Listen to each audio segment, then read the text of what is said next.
International trade is not just important to Paragraph, it's absolutely essential. For us being in the whisky trade, if you're going to be of any size or weight, you have to be exporting. Despite a history suffused with global trade, only 10% of UK businesses currently sell what they produce abroad. Participation in global markets brings many benefits. Businesses trading overseas are typically more innovative, experience stronger growth, and on average are 20% more productive than those that don't.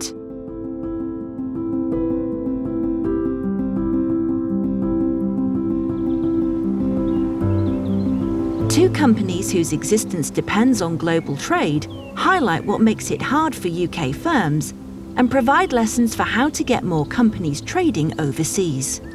Ian MacLeod Distillers is a successful family-owned firm based in Scotland, and Paragraph is a tech pioneer making semiconductors from graphene.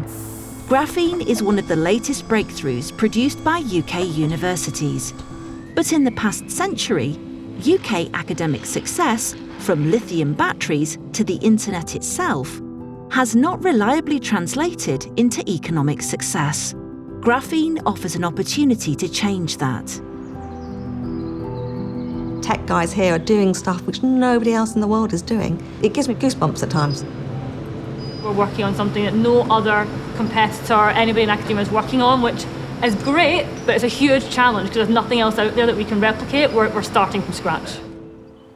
As of mid-2022, UK's goods exports were actually still 20% lower than they were before the pandemic. This is in contrast to the rest of the world, where globally exports have rebounded and are 8% higher. It is the absolute lifeblood of Paragraph that we have to move into international markets, not just from a sales point of view, but also from a supply chain point of view. The equipment that we make our graphene on, we make our devices on, is not manufactured in the UK. So that has to be bought in internationally. And then if you want to go even further, talent. The visa process, that's long, it's laborious, it's overly complicated, it's cumbersome, and it's a big commitment from the employee coming to us as well. It's expensive for them and it's expensive for us. We have to almost think sort of 12 months in advance of when we might need a position, and that's really hard for a growing company.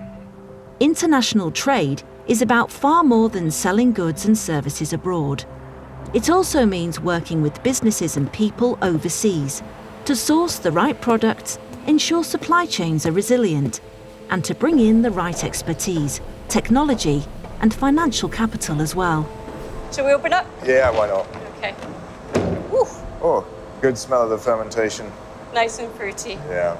Yeah, Since when I absolutely. joined in 2003, the export trade always represented around about 60% of the turnover of the business. Right. We'll put the lid back down on that one. We can head out this way. Not only are we exporting, we also need to import various things that we need in order to be able to produce the end product. In particular, all of the casks that we are using for whisky maturation are sourced either from Spain or indeed from North America. The number of consumers around the world who can afford a bottle of whisky is increasing every year. Hence, there seems to be increasing demand for Scotch whisky. Asia is and will continue to be a growth market for us. Our funding is on an asset-based lending facility. In fact, the Americans are more flexible in terms of providing effectively what is a revolving working capital facility to businesses such as us. So the UK government could be doing more to support businesses to start exporting. The highest level, they could be agreeing more free trade deals, which makes importing and exporting much easier for businesses. They could be looking to ease the administrative burden on businesses. At the moment, we have customs declarations and licensing and all these things, which we do need, but all of that could be simplified. The government could also be offering more advice and support to particularly small businesses on how they could access international markets. And that could be financial support as well. For example, grants for businesses looking to start exporting. Building an international strategy and building an international company is not an easy thing to do. As a small company starting to try and export our products, it is very difficult. The amount of regulation that we have to work through, and as a small company, we're limited on resources, and finding our path through all of that regulation is incredibly complex and full of pitfalls. One of the other difficulties with the regulatory environment is the lack of clarity around it and the constant change that we've been living in for the last however many years. Brexit, it happened, we have to deal with it, but it just means that we've had lack of clarity, lack of certainty for many years, but that is even continuing now in different areas. As part of the ICAEW Global Trade Advisory Group, I also get to hear what's happening in other companies and uncertainty that they have to deal with. They're probably more further down the line with exporting, but they could be exporting into France today, but then the rules in France change and next week they're suddenly having to do something completely different.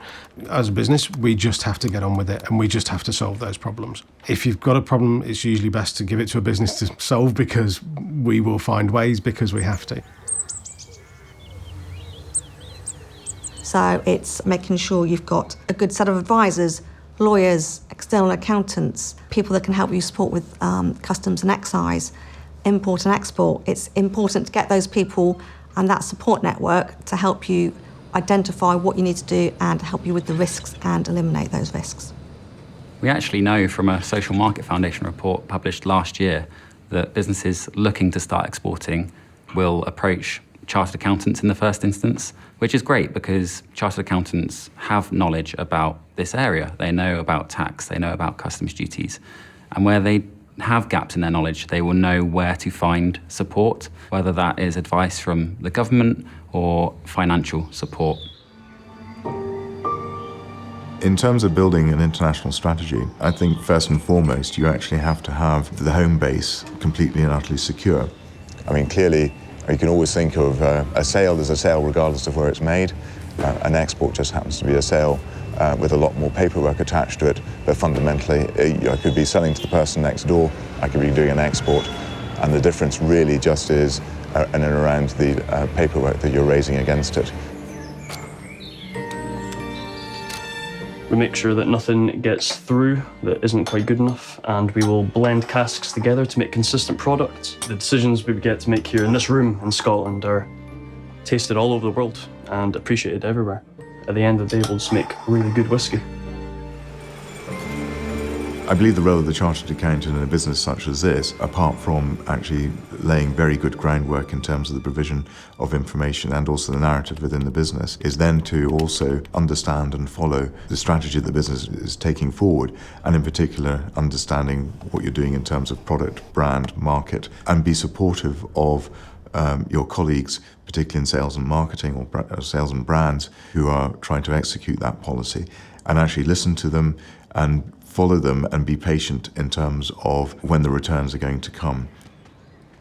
One of the real key things I think that a CFO, an accountant, brings to this process is the role that finance plays sitting in the middle of the business. When developing the strategy, that's looking at the strategy and understanding the financial implications of that strategy that we're developing. My role at Paragraph's changed quite a lot over the years since I've been here. I was employee number 2, that was 5 years ago. We now have over 130 people here. And as the company has grown, my role has gone from finance plus everything else into kind of finance now.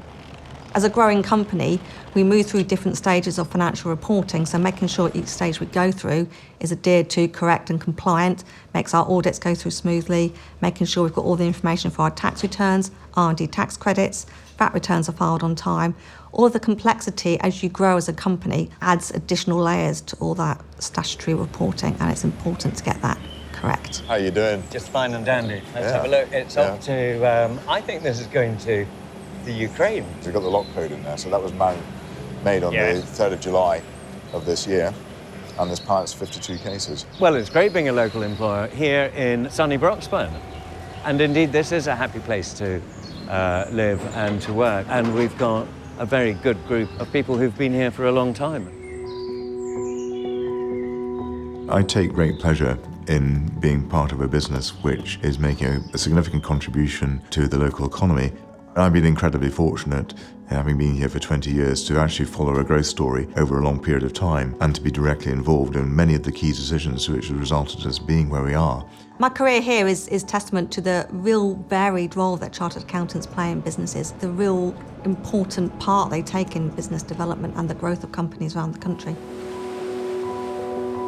Economic growth is not just a few numbers bandied around in a TV debate or a chart in a newspaper. Behind those numbers is a story about whether our hopes, dreams and hard work produce better lives for us all. As this series has shown, UK business has a crucial role to play in that story, supported in all aspects by chartered accountants.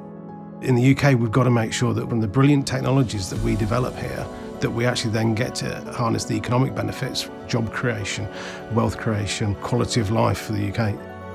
I became an accountant, chartered accountant, to do a role like this.